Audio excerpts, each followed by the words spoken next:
ನಮಸ್ಕಾರ ಸ್ನೇಹಿತರೆ, ನಮ್ಮ ಚಾನೆಲ್ಗೆ ನಿಮಗೆಲ್ಲರಿಗೂ ಸುಸ್ವಾಗತ. ನಾನು ನಿಮ್ಮ ಮಹದೇವ ಸ್ವಾಮಿ. ನೀವು ಕರ್ನಾಟಕದಲ್ಲಿ ಮೆಟ್ರಿಕ್ ನಂತರ ಅಂದರೆ ಪಿಯುಸಿ, ಐಟಿಐ, ಡಿಪ್ಲೊಮಾ, ಡಿಗ್ರಿ ಅಥವಾ ಎಂಎಸ್ಸಿ ಯಂತಹ ಸ್ನಾತಕೋತ್ತರ ಪೋಸ್ಟ್ ಗ್ರಾಜ್ಯುಯೇಟ್ ಪದವಿ ವ್ಯಾಸಂಗ ಮಾಡುತ್ತಿದ್ದೀರಾ? ಹಾಗಾದರೆ ನಿಮ್ಮ ವಿದ್ಯಾಭ್ಯಾಸದ ಖರ್ಚನ್ನು ಸರ್ಕಾರವೇ ಭರಿಸಲಿದೆ. ಹೌದು, ಕರ್ನಾಟಕದ ವಿದ್ಯಾರ್ಥಿಗಳಿಗೆ ಪ್ರಸ್ತುತ ಸಾಲಿನಲ್ಲಿ ಪ್ರಮುಖವಾಗಿ 3 ಬಗೆಯ ಬೃಹತ್ ವಿದ್ಯಾರ್ಥಿ ವೇತನ ವ್ಯವಸ್ಥೆಗಳು ಲಭ್ಯವಿವೆ. ಇವುಗಳ ಅಡಿಯಲ್ಲಿ ಒಟ್ಟು 13ಕ್ಕೂ ಹೆಚ್ಚು ಸರ್ಕಾರಿ ಇಲಾಖೆಗಳು ವಿದ್ಯಾರ್ಥಿ ವೇತನವನ್ನು ನೀಡುತ್ತವೆ.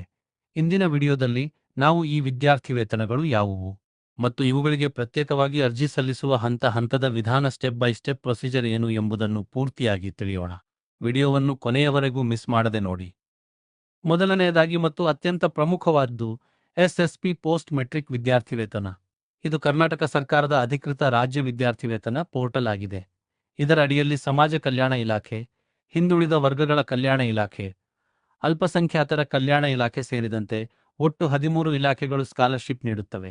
ಪರಿಶಿಷ್ಟ ಜಾತಿ ಎಸ್ಸಿ, ಪರಿಶಿಷ್ಟ ಪಂಗಡ ಎಸ್ಟಿ, ಹಿಂದುಳಿದ ವರ್ಗಗಳು ಒಬಿಸಿ ಮತ್ತು ಅಲ್ಪಸಂಖ್ಯಾತ ಸಮುದಾಯದ ವಿದ್ಯಾರ್ಥಿಗಳು ಇದಕ್ಕೆ ಅರ್ಹರು. ಅರ್ಜಿ ಸಲ್ಲಿಸುವ ವಿಧಾನ ಪ್ರೊಸೀಜರ್. ಒಂದು ವೆಬ್ಸೈಟ್ಗೆ ಭೇಟಿ ನೀಡಿ. ಮೊದಲು ನೀವು spsp.postmatric.karnataka.gov.in ಪೋರ್ಟಲ್ಗೆ ಹೋಗಬೇಕು. 2. ಖಾತೆ ತೆರೆಯಿರಿ. Account create account link click ಮಾಡಿ. ನಿಮ್ಮ ಆಧಾರ್ ಕಾರ್ಡ್ ನಂಬರ್ ಮತ್ತು ಮೊಬೈಲ್ ಸಂಖ್ಯೆಯನ್ನು ನಮೂದಿಸಿ ಖಾತೆ ಸೃಷ್ಟಿಸಿಕೊಳ್ಳಿ. 3. .sats ಅಥವಾ ಕಾಲೇಜು ರಿಜಿಸ್ಟ್ರೇಷನ್ ನಂಬರ್, ನಿಮ್ಮ ಶಾಲಾ ಕಾಲೇಜಿನ ನೋಂದಣಿ ಸಂಖ್ಯೆಯನ್ನು ನಮೂದಿಸಬೇಕು. 4. ದೃಢೀಕರಣ ಸಂಖ್ಯೆಗಳು ಆರ್ಡಿ ನಂಬರ್ಸ್, ನಿಮ್ಮ ಜಾತಿ ಮತ್ತು ಆದಾಯ ಪ್ರಮಾಣಪತ್ರದ ಆರ್ಡಿ ಸಂಖ್ಯೆಯನ್ನು ನಮೂದಿಸಿದಾಗ ಮಾಹಿತಿ ಆಟೋಮ್ಯಾಟಿಕ್ ಆಗಿ ಅಪ್ಲೋಡ್ ಆಗುತ್ತದೆ. 5. ಆಧಾರ್ ಲಿಂಕಿಂಗ್, ನಿಮ್ಮ ಮತ್ತು ನಿಮ್ಮ ಪೋಷಕರ ಆಧಾರ್ ಕಾರ್ಡ್ಗಳನ್ನು ಈ ಅಟೆಸ್ಟೇಷನ್ ಮಾಡಿಸಬೇಕು. 6. ಸಲ್ಲಿಕೆ. ಕೊನೆಯದಾಗಿ ನಿಮ್ಮ ಫೀಸ್ ರಶೀದಿ ಮತ್ತು ಬ್ಯಾಂಕ್ ಖಾತೆಯ ವಿವರಗಳನ್ನು ಪರಿಶೀಲಿಸಿ ಅರ್ಜಿಯನ್ನು ಸಬ್ಮಿಟ್ ಮಾಡಬೇಕು. ನೆನಪಿಡಿ, ನಿಮ್ಮ ಬ್ಯಾಂಕ್ ಖಾತೆಗೆ ಆಧಾರ್ ಕಾರ್ಡ್ ಲಿಂಕ್ ಆಗಿರಲೇಬೇಕು. DBT active. 2ನೇದಾಗಿ ಕೇಂದ್ರ ಸರ್ಕಾರದಿಂದ ಸಿಗುವ ಎನ್ಎಸ್ಪಿ ಅಂದರೆ ನ್ಯಾಷನಲ್ ಸ್ಕಾಲರ್ಶಿಪ್ ಪೋರ್ಟಲ್. ಕೇಂದ್ರ ಸರ್ಕಾರದ ವಿವಿಧ ಮಂತ್ರಿಮಂಡಲಗಳು ಯುಜಿಸಿ ಮತ್ತು ಎಐಸಿಟಿಇ ನೀಡುವ ಸ್ಕಾಲರ್ಶಿಪ್ಗಳು ಇದರ ಅಡಿಯಲ್ಲಿ ಬರುತ್ತವೆ. ವಿಶೇಷವಾಗಿ ಮೆರಿಟ್ ಹೊಂದಿರುವ ವಿದ್ಯಾರ್ಥಿಗಳಿಗೆ ಮತ್ತು ಎಂಎಸ್ಸಿ ಗಣಿತದಂತಹ ಉನ್ನತ ಶಿಕ್ಷಣ ಮಾಡುವವರಿಗೆ ಇಲ್ಲಿ ಉತ್ತಮ ಧನಸಹಾಯ ಸಿಗುತ್ತದೆ. ಅರ್ಜಿ ಸಲ್ಲಿಸುವ ವಿಧಾನ ಪ್ರೊಸೀಜರ್. 1. ಓಟಿಆರ್ ನೋಂದಣಿ ಒನ್ ಟೈಮ್ ರಿಜಿಸ್ಟ್ರೇಷನ್. ಈ ವರ್ಷದಿಂದ ಎನ್ಎಸ್ಪಿಯಲ್ಲಿ ಓಟಿಆರ್ ಕಡ್ಡಾಯವಾಗಿದೆ. ನೀವು scholarships.gov.in ಹೋಗಿ ಮೊಬೈಲ್ ಸಂಖ್ಯೆ ಮತ್ತು ಆಧಾರ್ ಬಳಸಿ ಓಟಿಆರ್ ಐಡಿಯನ್ನು ಪಡೆದುಕೊಳ್ಳಬೇಕು. ಇದರ ಜೊತೆಗೆ ಫೇಸ್ ಅಥೆಂಟಿಕೇಶನ್ ಮುಖದ ಗುರುತು ಪ್ರಕ್ರಿಯೆಯನ್ನು ಪೂರ್ಣಗೊಳಿಸಬೇಕಾಗುತ್ತದೆ. 2. ಲಾಗಿನ್. ಓಟಿಆರ್ ಐಡಿ ಮತ್ತು ಪಾಸ್ವರ್ಡ್ ಬಳಸಿ ಪೋರ್ಟಲ್ಗೆ ಲಾಗಿನ್ ಆಗಿ. 3. ಸ್ಕೀಮ್ ಆಯ್ಕೆ. ನಿಮ್ಮ ವಿದ್ಯಾರ್ಹತೆ, ಅಂಕಗಳು ಮತ್ತು ಆದಾಯದ ಆಧಾರದ ಮೇಲೆ ನಿಮಗೆ ಲಭ್ಯವಿರುವ ಸ್ಕಾಲರ್ಶಿಪ್ ಸ್ಕೀಮ್ಗಳನ್ನು, ಉದಾಹರಣೆಗೆ ಸೆಂಟ್ರಲ್ ಸೆಕ್ಟರ್ ಸ್ಕೀಮ್ ಅಥವಾ ಯುಜಿಸಿಪಿಜಿ ಸ್ಕಾಲರ್ಶಿಪ್ ಆಯ್ಕೆ ಮಾಡಿಕೊಳ್ಳಿ. 4. ದಾಖಲೆಗಳ ಅಪ್ಲೋಡ್. ನಿಮ್ಮ ಹಿಂದಿನ ವರ್ಷದ ಅಂಕಪಟ್ಟಿ, ಮಾರ್ಕ್ಶೀಟ್, ಫೀಸ್ ರಶೀದಿ, ಬ್ಯಾಂಕ್ ಪಾಸ್ಬುಕ್ ಮತ್ತು ಬೋನಾಫೈಡ್ ಸರ್ಟಿಫಿಕೇಟ್ ಅನ್ನು ಸ್ಕ್ಯಾನ್ ಮಾಡಿ ಅಪ್ಲೋಡ್ ಮಾಡಬೇಕು. 5. Final submit. ಅರ್ಜಿಯನ್ನು ಸಲ್ಲಿಸಿದ ನಂತರ ಪ್ರಿಂಟ್ ತೆಗೆದುಕೊಂಡು ನಿಮ್ಮ ಕಾಲೇಜಿನಲ್ಲಿ ವೆರಿಫಿಕೇಷನ್ಗಾಗಿ ನೀಡಬೇಕು. 6. ಕಟ್ಟಡ ಕಾರ್ಮಿಕರ ಕಾರ್ಡ್, ರೈತ ವಿದ್ಯಾನಿಧಿ ಯೋಜನೆಯ ಚಿತ್ರಗಳು ಮತ್ತು ಇ ಪಾಸ್ ಸೌಲಭ್ಯದ ವಿವರಗಳು ಮೂಡಿಬರಬೇಕು.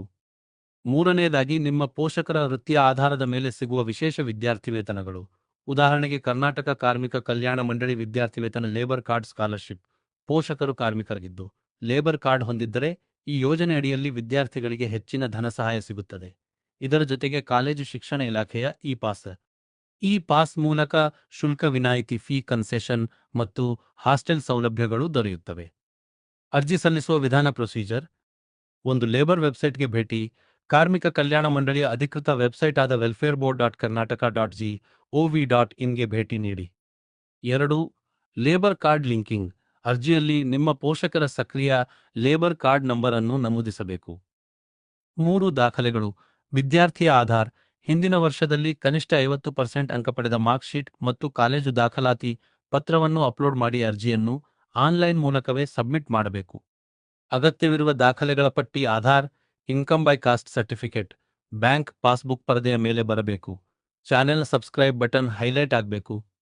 ನಿರೂಪಕ ಆಂಕರ್ ಸ್ನೇಹಿತರೆ, ನೆನಪಿನಲ್ಲಿಡಿ, ನೀವು ಯಾವುದೇ ಸ್ಕಾಲರ್ಶಿಪ್ಗೆ ಅರ್ಜಿ ಸಲ್ಲಿಸುವ ಮುನ್ನ ಈ ಕೆಳಗಿನ ಕೆಲಸಗಳನ್ನು ಕಡ್ಡಾಯವಾಗಿ ಮಾಡಿರಬೇಕು.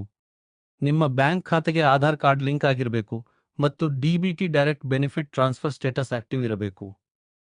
ನಿಮ್ಮ ಜಾತಿ ಮತ್ತು ಆದಾಯ ಪ್ರಮಾಣ ಪತ್ರಗಳು ಪ್ರಸ್ತುತ ಹೊಸದ್ದೇ ಆಗಿರಬೇಕು. ಇನ್ನು ತಡ ಮಾಡಬೇಡಿ, ಈಗಿಂದಲೇ ನಿಮ್ಮ ದಾಖಲೆಗಳನ್ನು ಸಿದ್ಧಪಡಿಸಿಕೊಂಡು ಆನ್ಲೈನ್ನಲ್ಲಿ ಅರ್ಜಿ ಸಲ್ಲಿಸಿ. ಈ ಮಾಹಿತಿ ನಿಮಗೆ ಉಪಯುಕ್ತ ಅನಿಸಿದರೆ ದಯವಿಟ್ಟು ವಿಡಿಯೋವನ್ನು ಲೈಕ್ ಮಾಡಿ, ನಿಮ್ಮ ಸ್ನೇಹಿತರ ವಾಟ್ಸಾಪ್ ಗ್ರೂಪ್ಗಳಲ್ಲಿ ಶೇರ್ ಮಾಡಿ. ಇನ್ನು ಯಾವುದೇ ಗೊಂದಲಗಳಿದ್ದರೆ ಕೆಳಗೆ ಕಮೆಂಟ್ ಮಾಡಿ ತಿಳಿಸಿ. ಇಂತಹದ್ದೇ ಪ್ರಮುಖ ಮಾಹಿತಿಗಳಿಗಾಗಿ ನಮ್ಮ ಚಾನೆಲ್ಗೆ ತಪ್ಪದೆ ಸಬ್ಸ್ಕ್ರೈಬ್ ಆಗಿ. ಧನ್ಯವಾದಗಳು. ಜೈ ಹಿಂದ್, ಜೈ ಕರ್ನಾಟಕ.